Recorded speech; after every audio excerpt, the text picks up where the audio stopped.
being scared and fling you. Is it your moose? It's not my moose, but it's a goddamn wild animal. Get the away from it, you idiots. Mooses are no expenses now. Let it be wild. Don't have to like. Jesus Christ, you guys must be the dumbest people I've ever met in my life. God. Go ahead, touch it. Go ahead, try. Go ahead, try. See what happens. See what the happens. See how long that leg will go. Settle down. Get the away from the moose. You're wishing it would hit me right now. Yeah, I am. Me and Huffy might hit both of you guys. No problem. A little closer. If the moose don't. A little closer. Go on. You guys are idiots. Don't touch it. Get him. Yeah, get him. Yes. Get him. Get him. With millions watching and many people benefiting from this program called Indisputable, we just need 1% of the viewers to become a paid member so we can continue to bring this content to you. Now back to the show. It's the surprise at the end. And I'm going to tell you more about this one, but I must say, I began as, we watched that through thinking about, when someone is an alcoholic and their family wants to support them and they join Al-Anon. Is that what it's called? I believe it's Al-Anon, right? Teaches them how to support others who are in crisis. And I really felt that the person who was filming and saying, you don't want to do this.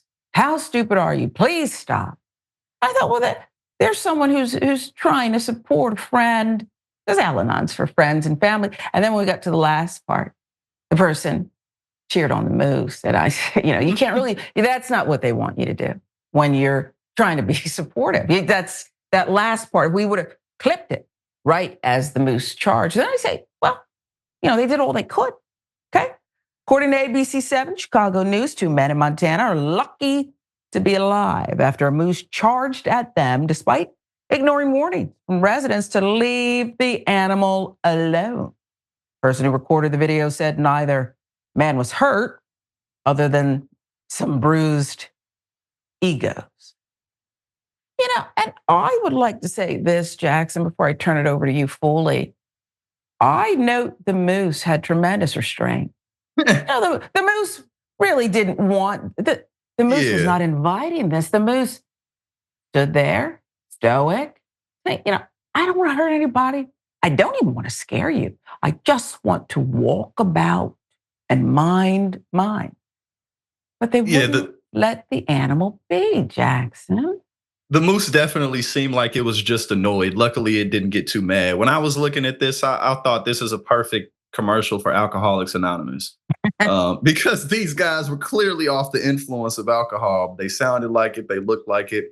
But man, mooses are huge. Side note, the plural form of moose should be meese, just like goose in geese, but it's not. So, but meese are huge. They're like 8 feet at the shoulder. And this one didn't have horns at the time. And if it did, I don't know if it was a female or if it just wasn't in mating season and its horns with like the rut or whatever that they call it. But yeah, these guys are definitely lucky to not only be alive, but not be seriously injured because like the man in the camera said, this is a wild animal just going about its business and just let it do its thing. Just leave it alone. And lots of people get angered when, particularly in certain parts of the country, wildlife is more prized and there's a desire to preserve nature, and more so than other parts. If you grow up in a city, you may not see some of these enormous creatures.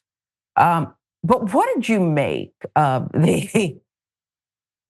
we'll call it the historian here, because this is a throwback mail, Karen, so they documented this incredible encounter, okay? What did you make of it? Was it too much? After pleading and begging and documenting that this person then said, get him. I thought this was, no, you can't. Jackson, come on now. I understand people, grown men, you get what you deserve, but come on now. It sounded like a child in a schoolyard. Maybe they're just used to it. Like maybe they're very used to being around moose and maybe like they're in, brown bear country, grizzly bear country or something like that. I mean, I don't know where they are. They're obviously somewhere up north, Alaska or something. I don't know. Who knows? But my only guess would be they're just used to this kind of wildlife, because otherwise I'd be freaking out. I'd be like, oh my God. You know what I mean? Like, yeah, like Wow. this dude's about to get trampled by a 10-foot tall moose. Yeah. You know? But I guess they're used to it. They could be. It was Montana. Oh, but I'm not okay. going to let you off the hook, Jackson. I need you to emphatically, one side or the other. Are you with the person who documented this and at the end, very petty-like, said, get him. Or do you think it was too much? Maybe it was a little okay. much, but maybe they have an ongoing beef with one another. You know what I'm saying? So if they have an ongoing beef, I can forgive it. But that whole clip was just wild. The whole thing. Bad idea. Don't mess with moose. If you see a moose, just leave it alone. That's why we call it a throwback. A throwback edition of I Wish a Karen Would. Wild animals attack. They prefer when wild animals are. The animals are innocent. That's that Right. TYT, that famous TYT thing. Animals are innocent. There it is. Let's bring that back all the way back because it applies.